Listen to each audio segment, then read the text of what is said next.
there have been significant decisions this past 10 days, and the Supreme Court handed down several important decisions, many of which will have impact on Maryland. But one of the most important is the New York case involving concealed handgun permits. Nancy, Maryland Delegate Leslie Lopez called the decision shameful in the New York case, when the vast majority of Americans are seeking more common sense gun reform. New York struck down the law because of its subjectivity.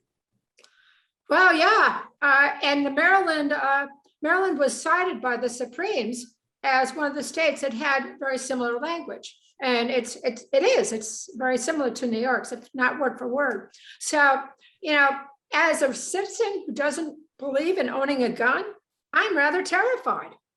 Does this mean that people are going to feel that they are empowered to hold a gun in their outside pocket where they're at the Safeway? Query how this is going to fall out, but it's really rather terrifying. I saw just before we started this conversation that someone is suing Metro, a couple of people suing Metro over the prohibition of carrying a gun on the metro station through the metro system. So we're going to see more and more of that, and reasonable limitation seems to be I thought there was agreement on that subject. But for this to be, thrown out is really a matter of concern, at least for me personally. I think the Supreme Court already decided that there were very few limitations, and they actually ignored the language of the Constitution that refers to a well-regulated militia. Somehow that has nothing to do with a right to carry firearms. So we'll see how this goes. There's great debate around that phrase. Yeah, well, and there will continue to be. Yeah. I want to ask Mark, though. Mark, the New York law, which was almost identical to the Maryland statute, was struck down, again, as I mentioned, because of its subjectivity as to whether an individual had, quote, a need, and to demonstrate a need to carry a firearm. But they also suggested that there are certain limitations to this. But will there be a change in Maryland law, or are we going to see more litigation on this? It's interesting. I had not realized that New York and Maryland's law were so similar. Yeah.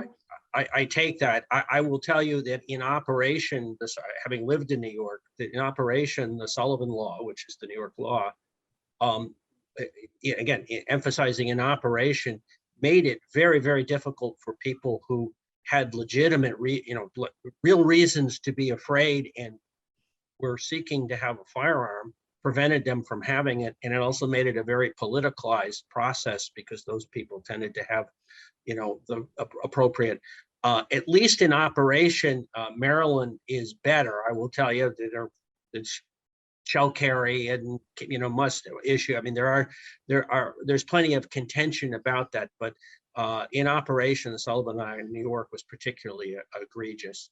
I think what this forces is jurisdictions like Maryland is to, if they're going to have a review process, it has to be more legitimate. And if people are denied a firearm and there is, the process allows for that, there really has to be more of a basis for doing that.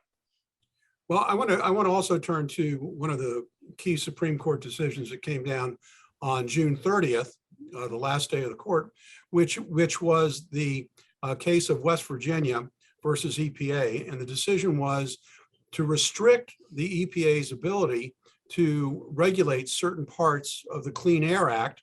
And specifically, and this I think is in keeping with some of the other decisions that the court made, wanted to read the narrow standards and of the statutes, and said that Congress hadn't given the EPA specific legislative authority over these matters, and that the EPA therefore did not have the ability to do that. Nancy, why don't you comment on that first, and then we'll go to Mark.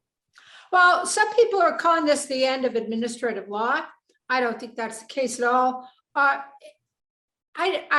In reading the opinion, as far as I could tell, the issue was the ability of the EPA to regulate beyond so-called systems, which I think would be defined as like a plant, a system of connected things. And what EPA had done was to go beyond limiting the system per se, but saying, I think you had to shut down or you had to do something else. You had to invest in something else to address emissions. And I think so they were looking at more creative ways to address the emissions problem. And, they have been called out for that. I don't think it precludes their ability to regulate, but some of the more creative solutions that people have come up with so far, I think will have to be legislated as opposed to viewed as implicit within the range of their authority. That's always an issue with administrative decision-making and regulatory action. What is implicit within the authority of the regulation? But I think it's kind of narrow. As you correctly point out, they didn't throw out the Chevron decision, which would have thrown our entire administrative process to entire disarray. They narrowed the focus. So, Mark, what is your view of what the court did with respect to this decision? Well, you just sort of referenced the point that I was going to make, is that the court has been telegraphing for quite some time that the Chevron deference, the deference that courts give to regulatory agency in the decisions they make, sort of assuming that they basically right unless there's a very compelling reason to believe that they didn't. The indications has been that the courts tended to chip away with that. And so this is very much a step in that direction.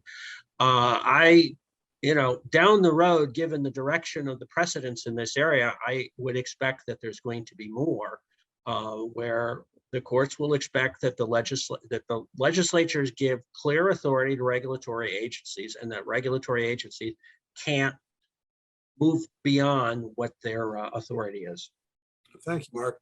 The one we didn't have time to talk about the Supreme Court's decision in the Maine tuition case, but I would think that most creative legislators would look at that and want to start pushing for a voucher system here in Maryland, so as to give the ability for people. Well, think about it, Nancy. It's we're not getting any charter schools. They have to start thinking creatively about something else. When we come back from this short break, primary election day is fast approaching, and who received the endorsement from the Baltimore Sun? Stay tuned.